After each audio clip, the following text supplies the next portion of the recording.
Because on one hand, a lot of people are say like feelings are in our control, but like, is that true? Like, have you ever been able to control a fart?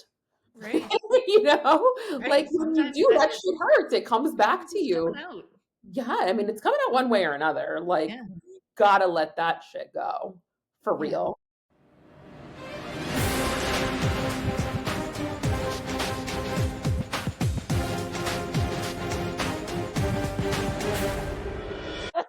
I'm starting with this because it's just hilarious. Feelings are farts. Let's discuss.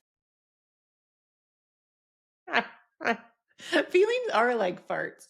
If you hold them in for too long, it gets really uncomfortable. Absolutely. Absolutely. And they can clear out a room. They're Let it be really explosive and you've yeah. got it all to yourself. Some of them are silent but deadly. You know that feeling where you can just you know that somebody is feeling a certain way, and but there's just straight silence from them. I gotta go. For sure. It's a killer to relationships. It's a killer to your own self-esteem. Some of them are explosive and loud. Some of them are wet, with tears. This is a perfect analogy. Feelings are like farts. Should That's I good. continue or are we staying here? I mean, we kind of started. How do we what else is there? I mean, might as well feel like we just concluded that one. Feelings are farts. We're not inventors, we are discoverers. Yeah, I love that. I Mhm. think that's so true. It's like we didn't I think that one was from when we were talking about AI. It's like we didn't invent AI, we discovered AI. It already existed. And just like anything else in life, it's like we're not inventing things necessarily. We're discovering how to put 1 and 2 together to make 3. This reminds me of this this idea that people have that we're the creators of our reality and the creators of this, and I just don't subscribe to that. So specifically, we're potentially co-creators, but like to say that we are the creators of it feels really bold to me. I think how I would understand that is we're creators because the way our brains work. We're creators because we're creating our reality with our thoughts. And our thoughts are the things that are tampered. Like, Yeah. To me, it's more of a perception, which you're perceiving something that already exists. So mm, then back to the discovery piece. mhm, I've let it unfold and I've uncovered it, but it was yeah. already there. So we're not creators of our realities. We're discoverers of our reality. Yeah. Yeah. Well, this makes me think of are we asking ourselves the right questions? Because if thoughts are answers to like if you think about it, all of our thoughts are like answers to questions. We have a thought and we're asking ourselves something that and then the response is the thought generally, right? Like it's not like thoughts are very random, but it's in answer to something that's going on Mhm. in response to. So, what questions are we asking ourselves?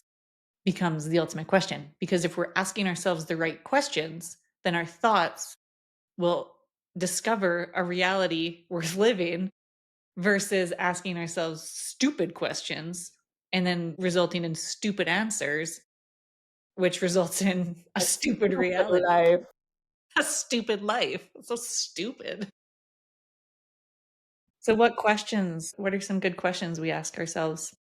One of my favorite ones is what meaning am I putting into this? Because often I think we put meaning into things that don't need meaning, or we're putting the wrong meaning into something. We're creating some meaning that's gonna put excess weight on this response that just is unnecessary. Meaning where it doesn't need to exist or meaning Yeah. sometimes it's just too much. It's like overthinking, like, why is there why? Why? That's the question I ask myself a lot. But, Yeah, why? Just period. yeah, It's a full great question. yeah. I mean, that's a similar question to what meaning am I putting into this? Why? Yeah, I mean, it can work for so many. That question alone, I think, can almost reverse stupid questions Mhm. Mhm. that got you. Well, Yes and no. I mean, sometimes people hear why and then they feel judged. Probably depends on the tone that you're Well, I used to mean, hearing that if it's question on from. myself, then, and if there's shame and judgment in your own questioning, like, question that shit too. Like, Yeah, why sure. can't I ask myself my own questions? If not me, then who? Then who? And also good. Feel some shame and guilt, so because if you're feeling shame and guilt, then you're doing something stupid. Yeah. I mean, or not, like, I know, could be though. obviously. And so that's the question. Am I doing something is this Is this stupid? stupid? Is this Is stupid? this That's a fair stupid? question. That's a fair question. But who's to determine what is stupid and what isn't? Still you. Still you. So Still you're you're probably fucked also, either way. your friends. Yeah, you're fucked either way. What's another good question to ask? Like there's some sort of attachment, generally speaking, happening with a thought or an outcome that I desire, which created the thought itself. And so that goes back to like patterns and things that we've learned that maybe aren't serving us anymore. And so I'm always just wondering like what did I sign up for? Is this what I signed up for? Because if it's so, I would like a refund. Thank you. Let's get a new contract. Let's sign something else and try something new because sometimes it's just not it. And the life is stupid. Yeah, stupid seems to be a theme here because even while you say that, it's like, yeah, well, you're also the contract writer, the contract negotiator, the contract signer. Like you're all parts in that. Also, the person that dances with the devil, because like sometimes they're the one with the contract that I've signed up for. And I'm like, okay, do I want this relationship Relationship with other people or with the with thing in with question. the contract, with the devil, with myself in the way in which it's being played out? Like, of course, I want to have a relationship with myself and other people, but sometimes not in the way that it looks right now or the way that I'm acting it out. I guess they're all kind of a similar question when you break it down. 'Cause it's all getting to the same result, which is less gas if we're talking feelings being farts. Less gas. Actually, that's another good analogy because it's like you think about a car, you know, you're just fucking pedal to the metal gas with emotions. Versus, yeah, wasting gas. Yeah, yeah. Anyhow, will it matter? Will this decision matter a year, 5 months from now, 5 days from now, even? It's funny because I feel like I question everything, but also, yes, I don't. I'm more of an Well, analyzer, you do, but then you and resolve that it is the quickly. analysis in the questions. Like, sometimes it's not even a question that comes up, it's more more thoughts, It's all thoughts, and that's the point. But I think you and I both question everything literally. and enjoy it. That's the whole point. But then come to a conclusion very promptly also. Yeah. I think there's a lot of people that suffer in the questioning, Yeah. you know, Well, and like even to trying that to find the point, resolution. I think there's also still fluidity in the reveal of that answer. Like, sure, I'll come up with something right away, but I also have you can dissuade me very, very quickly because I'm not in a bad way, but I'm never fully solid or married or sold on one particular thing. Like, I think there's just also so much room for more questioning, more analysis, more of a different conclusion to come to be because like what does it matter anyways? Like none of it's right, none of it's wrong. It's just what I am accepting in the moment. Right. And I think that's the point because when you can be in a place like that and be open to other answers being what the resolution is, then you're setting yourself up for growth. You know, it's like if we know something so wholeheartedly, do we actually know the thing or are we just settling? Are we settling on what we do know to be true? It's like there's so much more to life that we don't understand and don't know and have never even been introduced to than probably a lifetime of learning. Yeah, definitely.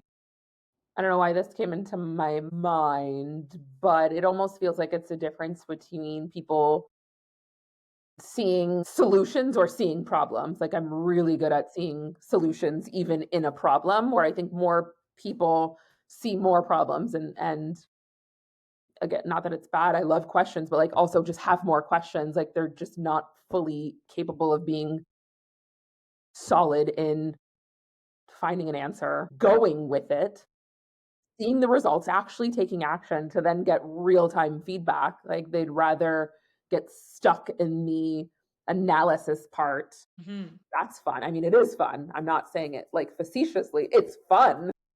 To what end? Yeah, it can be fun. Also, are they all is just life a problem? Is life a problem after problem after problem? Because then probably you're not finding any resolution to anything ever. And that leads me to my next good question, which we've talked about before. Can you control the outcome or not? Is this controllable or uncontrollable? And if the thing in question is completely out of your control, then it's like your new job is to surrender then to the outcome of it, and not have an expectation one way or the other because you literally cannot control it. So what's the fucking point? It's such Yeah. a waste of precious time and energy. Yeah, that leads me to another question. What is actually in our control? Because on one hand, a lot of people are say like feelings are in our control, but like, is that true? Like, have you ever been able to control a fart? Right. You know, like Right. when you Sometimes do that that is shit hurts. It comes back sometimes to it's you. coming out. Yeah, I mean, it's coming out one way or another. Like, Yeah. gotta let that shit go for real. But maybe the reaction to the feelings is kind of the only thing that we really have control over is our actions in regards to the world. Aside from that, like I truly cannot think. No, I think that's the only thing. If you look at all the things that are occurring in your life, the majority of them are out of your control. So why are we putting so much effort and emphasis and energy into the things that we can't control instead of noticing our feelings, noticing our farts, what's going to happen afterwards. I mean, generally after we fart it feels pretty good too, so it's like Totally. that release, I don't have to hold that in anymore. Not that I'm ever holding in a fart, but Rarely, but I'm rarely holding in a fart, especially with my kids. It's like fart competitions over oh my here. God, they have been and always will be hilarious. If you don't think they're funny, I kind of just don't want to be in your scope of like No, definitely not. Farts are hilarious. And also, the more you hold them in, the more they smell sometimes. So just like feelings, like the more you hold that shit in, the worse it's going to be. definitely, at least in some way, it's going to be worse, whether it's the feeling itself, the smell itself, or like Or the the holding part. reaction, There's the need to compress and constrict. That's so much energy. Are you serious? Are you Like, serious you right could have just farted. You now? could have just felt good. It arises, it passes. Like, it's over faster than you holding it, trying to have that control. And then, like, what? Potentially, you might shit your pants. Like, who wants that? The severity increases with every moment. The uncertainty of what's going to happen as well. The uncertainty. Yeah, so much of that. Oh my gosh. Yeah. Oh god, I got derailed because now I'm laughing about farts. But anyway, yeah, controlling the outcome. Controlling the outcome. So you're right. Like I agree. There's nothing that we can control in life except for how we choose to respond to situations and what we do with our own thoughts, body, words in those moments of response. Because even like the innate and instinctual responses are going to occur. We can't control that. Let's see if we can. I mean, because this has to be answered by every individual themselves, but like, why you ask the question, why then do we try to control everything, even though we know that we cannot? Oh gosh, well, it's a safety mechanism. Like, as somebody who is a recovering perfectionist and control freak, the more in my life I thought I had control over, the safer I felt to be myself. Right. And then when that became the feedback mechanism or like the feedback loop of my brain, it's like, well, obviously I'm going to try to control everything then because I want to know what the outcome is going to be. Because if the outcome is uncertain to me, then that's not safe for me and my body and my emotions because they're so bottled up that it would have been some sort of explosion chart of whatever, anger, rage, sadness, grief, like who knows, something uncomfortable that I would then make other people probably uncomfortable, and Yeah. then that would just reflect back on me, and then the shame spiral, et cetera, et cetera, et cetera. So why do we control everything? To control ourselves, to control our environment, so we feel like we're in control. but it's all falsities. Yeah, like at what point then did you see that it wasn't real or that wasn't working? Like you said, there was safety to some degree. Was that true? Did that always exist? And if that's the case, then when did it stop I think in some cases it is real and it does exist because you've created that as your reality. Like, I feel like I'm in control, therefore I'm safe. And it's like if this is the only thoughts that my brain are having, then it's going to be my reality.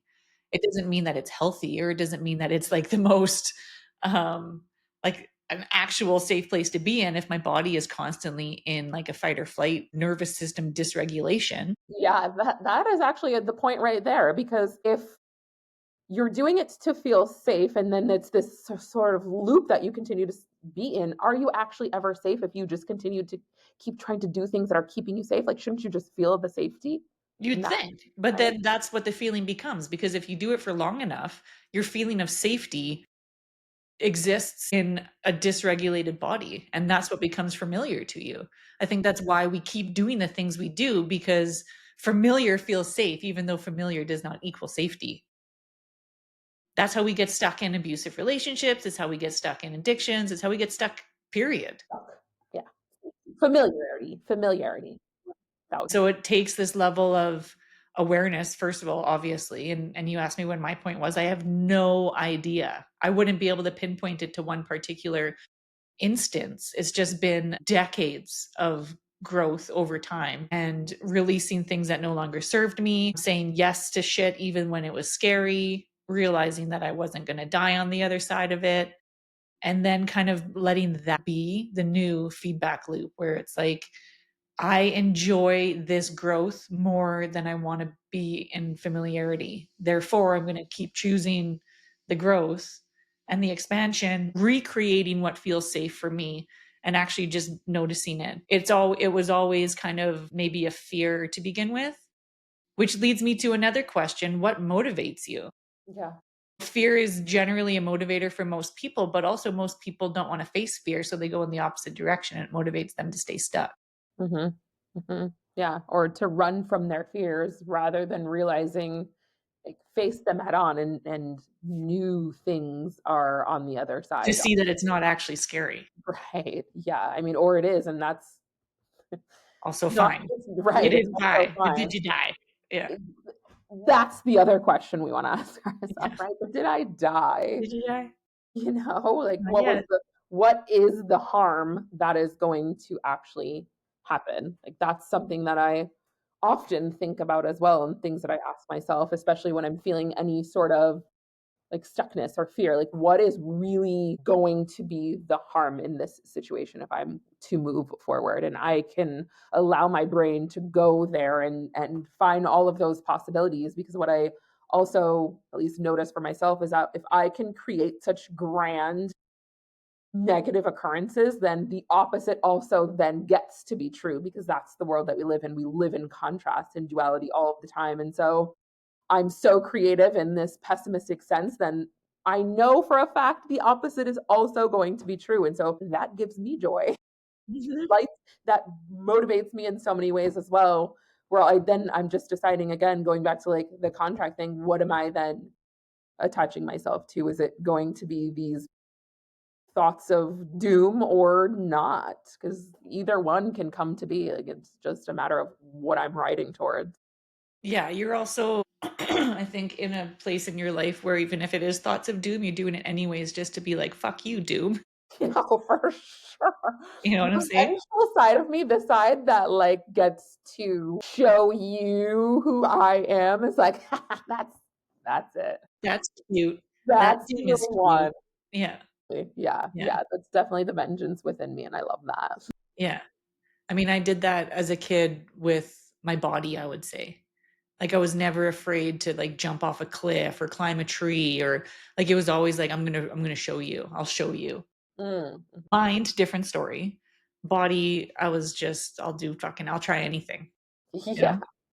Yeah. like I was the opposite. I will fuck my mind game up, but like, I just learned how to ride a bike this summer. I was too scared. I was too scared to fall off, because when I was a kid, I was this tall, this big, this height, this all of these things. And so like that shit felt fucking like you adults don't do things for a reason. They Do were they? too far Don't off the they? ground already. I was like, I'm gonna bust my head open. Shit is gonna get super real. It was just not in the cards for me. And so I just never learned how to ride a bike. Until recently. And how was the experience? Scary. Scary, scary. But you did it anyhow? I did. Right as I go. Well, I got that, so. We'll cut that out.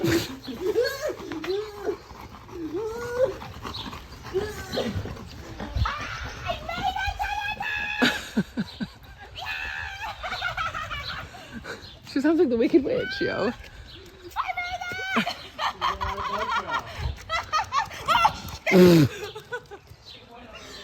I made it all the way!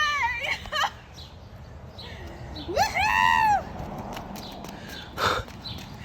I'm not coming down. That's fucking scary. Come on. Hell no. That's Are easy. you serious? Uh-huh. That shit is fucking scary. You got knee pads? No. So I've yet to take my riding skills off of the driveway. Okay. So I practice just like do do do do do. I haven't gone downhill either. Like that shit is fucking frightful. And I used to live on a hill, and I think that's also part of the reason why I didn't learn, because like our hill was steep as fuck, and I was like, there's no fucking way that I'm gonna take my bike down. And so I would always walk it. And so then I just ended up like I learned how to walk bike. Walk on, I would just kick. So I'm not there yet, but I'm intending to take it on like a bike trail, maybe. I don't know, something adventurous for my old ass age. I mean, I guess this is a good point though too. It's like we can sometimes we speak so generally about just face your fear, but there's different levels to it clearly. You know, obviously, when I'm talking about the things that I used to be really scared of was my own image. That was one up in my head where I was like, wow, I gotta be. I was short. I was like a shorter. Well, I'm like 5'3", so I'm not. I don't know if I'm short either. Who fucking cares? Sure. Anyhow, I was an athlete, right? So being short and lean was really powerful for gymnastics, which I was competitive in for many, many years. But on the basketball court, not as much. So I played point, I was out, but I worked so fucking hard to be like on par with the taller players and just like be able to have skin in the game. And I did. I was a decent basketball player in high school. I was like, I made like a BC team and like we did the like a whole. We're talking Canada here, folks. Okay, Yeah. no offense, but I wasn't making the WNBA. Anyhow, but it was just like that I needed to prove to myself, but mainly other people that I could compete with them. so interesting because I don't have that. And it also speaks volumes to your fears compared to mine. All of mine that I've faced are internal things. Like I don't give a I didn't give a fuck what you thought about me. I didn't give a fuck. I didn't give a fuck about anything external. I don't care about competition. I never cared if I won. Yeah. I now consider myself an athlete, but I never would have thought of myself in that way up until I was an adult because I gave myself that permission. But yes, of course, all sports are competitive, but I was competing against myself. Like I didn't give a fuck if I got third last. I was just like, oh, did I do better than myself before? Because I was a swimmer and I did all of these very like track and things like that. Whereas like I'm yes on a team. Yes, there's winners and losers, but I didn't see that shit at all. Like it didn't fucking matter to me. I was like, I did really good today. I would have held on to that shit. Like I remember some volleyball games where this was back when volleyball went to like, actually I'm gonna fuck this up. It used to go to 15, I'm pretty sure, and then they switched it to 25. Yeah. Anyhow, so we'd lose by 2 points at like it would be like 17-15, like right at the end of the games, and I would just be so fucking mad because I was the setter, or I played libero because I was small and quick, and I'd be so fucking mad at the team for fucking like how dare I have that much angst and anger as a child? First of all, this is fucking high school volleyball. It's not. You're not dead. You're not gonna die. Missing championships by like one fucking point made me just irate. Yeah, I'm not that way anymore. Yeah. Yeah, because I realized how unhealthy it was for my I would say own that I peace of mind. enjoy competition in a sense, but like I also don't give a fuck. Like, don't ask me to be on your team if you care. Truly, do not. Yeah, yeah, yeah. You couldn't pay me enough to care in reality. My sister and I were playing basketball once, like just fucking 2-on-2, first to 21, whatever. It was me and her versus Jimmy and his friend Rob. And Kelsey and I were just way too like throwing elbows all in the name of basketball. It was just so unnecessary. Like, I'm pretty sure I tore my pants like diving for a ball. Never Like, gonna just be. not necessary. That's never going to be. This was a decade ago, but still, the memory came up, so I thought I'd share it. Like, it's so funny you say that too, because like even the aggression part of it, maybe that's an outlet for aggression, and I think that's great. And also, why are you so aggressive? Then why are you so aggressive? I'm aggressive. I don't care. Just when it matters. And so going You back be to like aggressive when it response, matters to I'm you. aggressive in response too. I've never been an aggressive person in the sense of like I don't start shit at all that I Yeah. have no reason to, but like don't fucking test me. Yeah. Oh my God. My sister was reminding me of it. I spent some time with my family. A lot of stories came up. She was reminding me of this time that I kicked down a bathroom door because I was mad at her. And like, she's like, you had your fucking army boots on, like, because that's how I used to dress. I still dress. Right? And she was like in a bathroom. I was so mad at her because she did something stupid. I'm not going to say it on here, but I was pissed off at her really bad life choice. And so I made a really bad life choice and decided to yell at her about it. But I kicked like full like like kicked down a bathroom door to get access to her and then like pulled her out by the hair. Just aggression. So much aggression. Anyhow, I don't do that anymore, people. I'm very kind. Unless you push me. Anyhow, I've learned to manage my anger for sure over the years. And I think that's why it bothers me when it pops up with my kids, because I'm like, I managed this. It's like I've been really good at this. Anyhow, They're the ultimate. there's a time and a place for all farts. And aggressions and angers, yeah, for sure. Like I don't think anything's wrong with aggression, anger, it's just No, of like, course not. but also going back to like Depending on the like, is it situation. appropriate here? Is it Why? appropriate? Is it appropriate? And then, I mean, that begs the question, what makes it appropriate and inappropriate? But that's to each their own. For And sure. it's It's hard to. circumstantial. That's dependent on like what is going on, and ultimately too, what's the outcome that you're looking to have here? Is it to cause pain? Because if so, then so by all means, right? But like, especially with children, God, all you're doing is causing your own pain. is the result is the pain. And it's like, okay, to what end are we doing this? Yeah.